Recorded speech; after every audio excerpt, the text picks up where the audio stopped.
Hello दोस्तों, कैसे हैं आप सब। आई होप आप सब अच्छे होंगे और आपकी तैयारी अच्छी चल रही होगी। तो मैंने इस वीडियो में भी PYQ क्वेश्चंस लिया है जो प्रीवियस ईयर एग्ज़ाम में क्वेश्चन पूछे हुए हैं और किसी भी एग्ज़ाम के GK के सिलेबस में जो रहता है उसे मोस्ट इंपॉर्टेंट क्वेश्चंस है। तो हम बात करेंगे पेरिस इंडियन सोसाइटी का स्थापना कब हुआ था। तो पेरिस इंडियन सोसाइटी का स्थापना 1905 में हुआ था। तो इसका आंसर क्या हो जाएगा, 1905। इंडिया हाउस की बात करें, मोस्ट इंपॉर्टेंट एग्जाम में बहुत बार पूछा है। तो इंडिया हाउस की स्थापना श्यामजी कृष्ण वर्मा ने लंदन में किया था और अखबार का नाम क्या था, द सोशियोलॉजिस्ट। अब हम बात करेंगे बर्लिन समिति। तो बर्लिन समिति 1915, वीरेंद्र नाथ चट्टोपाध्याय।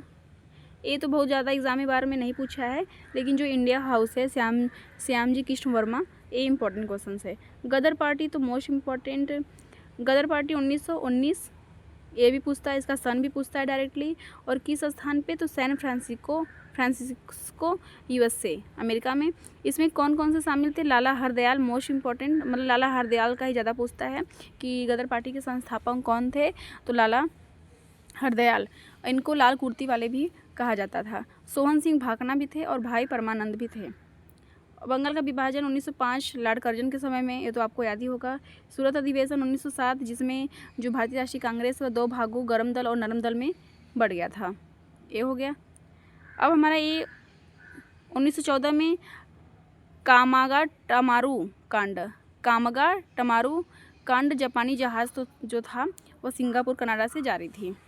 इसके लिए 1914 में जो हुआ था ना, इसके लिए बस पूछता था कि जो कामागाटामारू है कांड, वो किसके लिए हुआ था, तो जापानी जहाज। बस यही इसके रिलेटेड यही क्वेश्चन ज़्यादा बार पूछा हुआ है। अब हम बात करेंगे भारत शासन अधिनियम 1909। इसके तहत जो भी इंपॉर्टेंट क्वेश्चंस बनता है मैं आपको बता दूंगी, आप लिख कर याद कर लीजिएगा। तो इसके पहले किसने किया था, तो मार्ले मिंटो सुधार अधिनियम इससे संबंधित है। तो ये डायरेक्टली पूछता है कि जो 1909 का है भारत शासन अधिनियम, वो किससे संबंधित है, तो मार्ले मिंटो सुधार अधिनियम से संबंधित है। इसमें 2 व्यक्ति थे, मार्ले जो था वो सचिव था और ये मिंटो जो था वायसरॉय थे।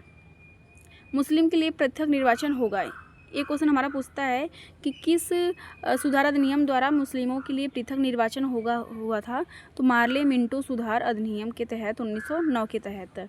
एक मास्टेंग्यू भी है 1919 का। तो दोनों में देखिए कन्फ्यूजन मुझे पहले हो जाता था, लेकिन आप भी याद कर लीजिएगा कि जो मार्ले मिंटो 1909 और जो मास्टेंग्यू है वह 1919 का है। मिंटो लेकर आया था सांप्रदायिकता का जनक, किसे कहा जाता है, मिंटो को। भारत की वायसराय की कार्यपालिका में एक भारतीय होगा। पहले भारतीय कौन थे, सत्येंद्र प्रसाद सिन्हा। ये मोस्ट इम्पॉर्टेंट है। मतलब जो भारत शासन अधिनियम 1909 का था, उसमें ऐसा हुआ कि वायसराय की कार्यपालिका में एक भारतीय हुआ, तो उसमें पहला भारतीय कौन थे, सत्येंद्र प्रसाद सिन्हा।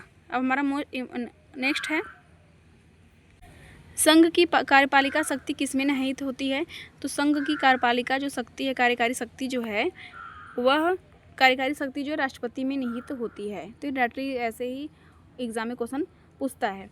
कार्यपालिका की समस्त शक्तियाँ राष्ट्रपति में केंद्रित होती है, ये लाइन आप याद कर लीजिएगा।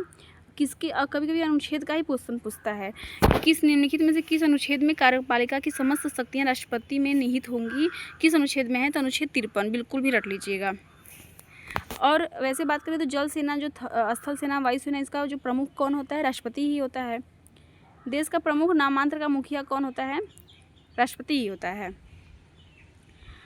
और वास्तविक मुखिया की बात करें, क्वेश्चन पूछा है, कभी कभी एग्जाम में कन्फ्यूजन हो जाता है। पहले जब मैं शुरुआत में पढ़ी थी ये सब क्वेश्चन, तो मुझे वास्तविक मुखिया और कार्यकारी मुखिया ये सब के बारे में कन्फ्यूजन हो जाता था। तो आप याद कर लीजिएगा कि कार्यपालिका की समस्त शक्तियाँ राष्ट्रपति में निहित होती हैं, लेकिन वास्तविक मुखिया कौन होता है, वास्तविक PM होता है। आर्टिकल 74। अब आर्टिकल 74 मोस्ट इम्पॉर्टेंट, मंत्रिपरिषद का उल्लेख। मतलब मंत्रिपरिषद का जो प्रधान होता है कौन होता है, प्रधानमंत्री होते हैं। और अनुच्छेद 75 में भारत का एक प्रधानमंत्री होगा, उसके बारे में ही कहा गया। लेकिन उससे पहले जो हमारा आर्टिकल 74 है, वह मंत्रिपरिषद का उल्लेख के बारे में कहा गया है कि एक मंत्रिपरिषद होगा। ये भी क्वेश्चन हमारे एग्जाम में पूछता है कि किस अनुच्छेद में मंत्रिपरिषद की स्थापना की गई है, तो आर्टिकल 74 में। ये मोस्ट इम्पॉर्टेंट है। राष्ट्रपति मंत्रिपरिषद की सलाह पर कार्य करेगा, मतलब मंत्रिपरिषद में जितने भी सदस्य होंगे उनके सलाह पर राष्ट्रपति काम करेगा। और मंत्रिपरिषद का अध्यक्ष कौन होता है, प्रधानमंत्री होते हैं। राष्ट्रपति की मंत्रिपरिषद पीएम के द्वारा क्या होता है? वास्तविक सरकार की मुखिया किस में होती है? पीएम में होती है। और राष्ट्रपति को कौन निर्वाचित करता है? प्रधानमंत्री। तो राष्ट्रपति को कौन चुनता है? प्रधानमंत्री। ये भी एग्जाम में क्वेश्चन पूछा है। अब देखिए ये हमारा किसका इमेज है? मंत्रिपरिषद का इमेज है।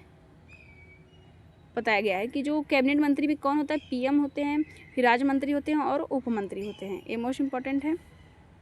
अनुच्छेद 352(3) के अंतर्गत कैबिनेट के बारे में कहा गया 44वें संविधान संशोधन के द्वारा। अब हम बात करते हैं कि जो राष्ट्रपति है मंत्रिपरिषद की सलाह को एक बार लौटा सकता है, लेकिन मंत्रिपरिषद द्वारा दोबारा भेजने पर राष्ट्रपति सलाह मानने के लिए बाध्यकारी होगा। ये मोस्ट इंपॉर्टेंट है। मोस्ट इंपॉर्टेंट किस संविधान संशोधन द्वारा? 44वें संविधान संशोधन 1978 के द्वारा। 1978 में हुआ था 44वां संविधान संशोधन। अब हम बात करें आर्टिकल 77 क्या है। तो आर्टिकल 77 में यह है कि मंत्रियों के मध्य कार्य का बंटवारा राष्ट्रपति करेंगे और मंत्रिपरिषद के सभी कार्य राष्ट्रपति के नाम से ही होंगे। ये इंपॉर्टेंट है। मंत्रिपरिषद के सभी कार्य राष्ट्रपति के नाम से ही होंगे। किस आर्टिकल में है? आर्टिकल 77। अब हम बात करेंगे आर्टिकल 78। यह प्रधानमंत्री का कर्तव्य हो गया। मतलब कि आप ऐसे भी याद कर सकते हैं कि आर्टिकल 78 में है प्रधानमंत्री का कर्तव्य। प्रधानमंत्री का कर्तव्य संघ के मामलों के प्रशासन व कानून के प्रस्ताव से संबंधित मंत्रिपरिषद के सभी निर्णयों के बारे में राष्ट्रपति को सूचित करना। अब हमारा नेक्स्ट है उद्देश्य प्रस्ताव। किसने प्रस्तुत किया था? ये क्वेश्चन एग्जाम में भी पूछता है कि उद्देश्य प्रस्ताव को किसने प्रस्तुत किया था? तो जवाहरलाल नेहरू ने प्रस्तुत किया था। और कितने सन में? तो 13 दिसंबर 1946। जैसे कि 9 दिसंबर, 11 दिसंबर और 13 दिसंबर ये संविधान में मोस्ट इम्पॉर्टेंट है, क्योंकि 9 दिसंबर को पहला हुआ था, फिर 9 दिसंबर को, फिर 11 दिसंबर को, फिर 13 दिसंबर हमारा तीसरा था, जिसमें जवाहरलाल नेहरू ने उद्देश्य प्रस्ताव को प्रस्तुत किया था और ये मोस्ट इम्पॉर्टेंट है। यह प्रस्ताव 22 जनवरी 1947 को संविधान सभा ने स्वीकार किया था। ये भी एग्जाम में क्वेश्चन पूछता है कि उद्देश्य प्रस्ताव कब प्रस्तुत किया गया था? तो उसका सन है क्या? 13 दिसंबर 1946। 2 डेट याद रखना है क्योंकि कन्फ्यूजन हो जाता है। और कब संविधान ने स्वीकार किया था किसको? उद्देश्य प्रस्ताव को? तो 22 जनवरी 1947। ये आपको दोनों फैक्ट याद करना है। इसमें मुझसे भी गलती हुआ था शुरू में। अब है हमारा ज्योग्राफी का मोस्ट इम्पॉर्टेंट क्वेश्चन कि 1655 में ग्रह के चारों ओर एक डिस्क के रूप में शनि के छल्लों का सटीक वर्णन करने वाला पहला व्यक्ति कौन था? तो क्रिस्टियन ह्यूजेंस थे। और क्या शनि के छल्लों, ये आपको देखना है। शनि के छल्लों सूर्य केंद्रीय सिद्धांत किसने दिया था? तो कोपरनिकस ने। कोपरनिकस ने बताया था कि जो सूर्य हमारा है वह केंद्र के केंद्रित होता है। मुख्य ज़्यादा मुझे याद आ रहा है, लेकिन आपको बस ये याद रखना है कि ये क्वेश्चन पूछा है कई बार एग्जाम में कि सूर्य केंद्रीय सिद्धांत किसने दिया था? तो कोपरनिकस ने। इसके साथ साथ ही ब्रह्मांड की उत्पत्ति का क्वेश्चन है। तो इसके लिए बस ये पूछता है कि जो महाविस्फोटक सिद्धांत है, जिसे बिग बैंग थ्योरी के नाम से भी जानते हैं, कभी कभी बिग बैंग थ्योरी दे देता है एग्जाम में, या महाविस्फोटक सिद्धांत, तो इसको किसने दिया था? तो जॉर्ज लेमेंतर ने दिया था 1931 में। आपको बस यही याद रखना है, इनका सन याद रखना है और किसने दिया था वो याद रखना है। अब हम बात करेंगे परमहंस मंडली की स्थापना। ये भी एग्जाम में बहुत बार पूछा है। जो भी हमारे समाज वाले जो संस्थापक होते हैं, जैसे समाज के हित के लिए जो भी संस्थान बनाए गए हैं या उसकी स्थापना की गई है, उससे हमारा एग्जाम में क्वेश्चन जरूर पूछता है। तो परमहंस मंडली का जो उद्देश्य है वो क्या है? ऐसे भी एग्जाम में पूछता है कि कौन निम्नलिखित में से कौन सा समाज है या कौन सा मंडली है जो जाति के उन्मूलन के लिए काम करने के लिए की गई थी। तो कौन? परमहंस मंडली। कब? 1840 ईस्वी में। किसने किया था? तो दादूराम पांडुरंग द्वारा। अब हम बात करते हैं प्रार्थना समाज, मोस्ट इम्पॉर्टेंट। इसका सन भी याद होना चाहिए, कहाँ पे हुआ था, कोई भी इसमें से पूछ देता है कुछ भी। तो इसे जितने भी हैं सब इम्पॉर्टेंट है। उसका सन भी इम्पॉर्टेंट है, उसके संस्थापक भी इम्पॉर्टेंट है, उसका स्थल भी इम्पॉर्टेंट है। तो प्रार्थना समाज की स्थापना डायरेक्ट पूछता है तो आत्मारंग पांडुरंग, ये आपको बिल्कुल भी रटे होने चाहिए। कितने सन में? 1867 में। कहाँ पे हुआ था? महाराष्ट्र में। केशव चंद्र सेन की सहायता से हुआ था। इतना नहीं पूछेगा, लेकिन आपको मेन संस्थापक याद होना चाहिए। अब हम बात करेंगे सत्यशोधक समाज, मोस्ट इम्पॉर्टेंट। पता नहीं कितनी बार एग्जाम में पूछा है। तो सत्यशोधक समाज की स्थापना 1873 में ज्योतिबा राव फूले ने। किस जाति की थी? माली जाति की थी। और फूले उनके नाम में भी लगा है, फूल से तो आप ऐसे भी पता कर लेंगे, तुरंत याद हो जाएगा। और इसका उद्देश्य क्या था? जाति प्रथा के विरुद्ध है। भारत की पहली महिला अध्यापक, इनके जन्म पे ही तो हम लोग क्या मनाते हैं? अध्यापिका दिवस भी मनाया जाता है। किसके जन्मदिन पे? ज्योतिबा राव फुले ने।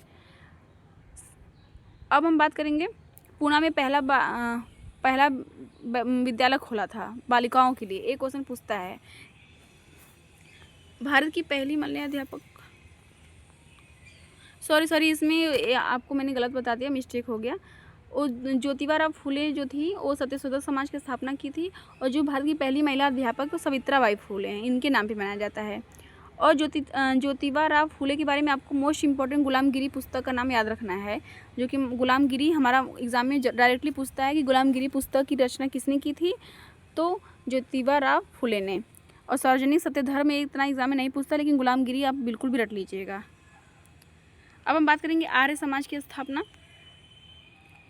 तो आर्य समाज की स्थापना किसने किया था? तो 1875 में, आप सन याद कर लीजिएगा भी, 1875 में। किसने? स्वामी दयानंद सरस्वती ने, जिन्होंने कहा था कि वेदों की ओर लौटो। तो पहली इकाई बॉम्बे में और बाद में हेडक्वार्टर लाहौर में। ये इंपॉर्टेंट है, दोनों पॉइंट आपको याद करना है कि जो इसकी पहली आर्य समाज की जो पहली इकाई है वो बॉम्बे में और बाद में जो उसका हेडक्वार्टर लाहौर में बनाया गया है।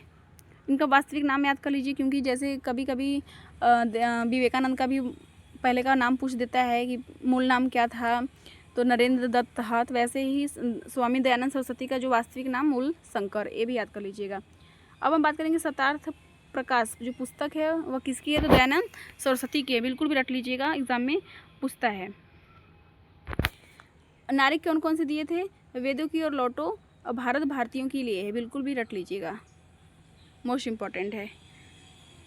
यह जो हमारा आर्य समाज वो उसमें क्या क्या था ये भी देख लेते हैं, उसके बारे में पूरा डिटेल हो जाएगा। तो जाति विहीन और वर्गहीन समाज की वकालत की और मूर्ति पूजा के खिलाफ थे। अब हमारा नेक्स्ट है, अब हमारा दूसरा क्वेश्चन है कि बम्बई में 1867 में स्थापित जाति प्रतिबंधों को हटाने, बाल विवाह को समाप्त करने और महिलाओं की शिक्षा को प्रोत्साहित करने के लिए आदि मांग करने की समाज की स्थापना की गई थी।